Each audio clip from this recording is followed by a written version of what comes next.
years ago, made of 2.3 million blocks of stone.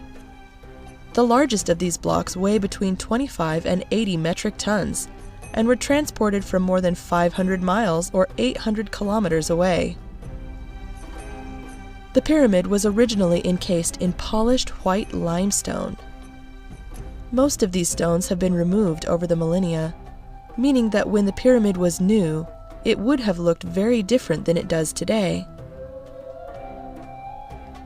Khufu had other things built on the Giza Plateau, including 2 mortuary temples to honor him after his death, and 3 small pyramids for his wives to be buried in.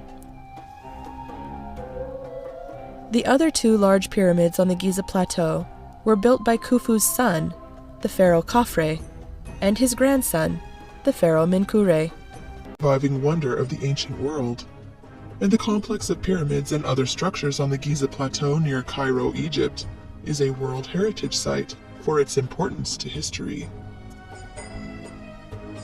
You might be surprised to learn that these famous pyramids are not the only pyramids in Egypt. In fact, there are more than 100 of them, most much smaller than the Great Pyramid, and many very damaged.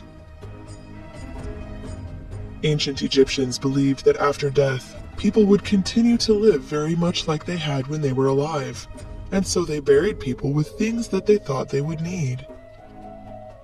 At first, people were buried in the dry desert sand, but the graves were dug up by wild animals and people who wanted to steal the things they were buried with.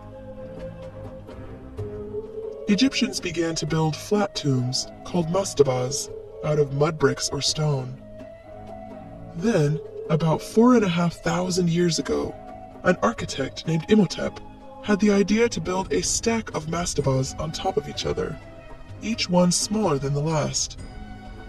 The result was what we call a step pyramid.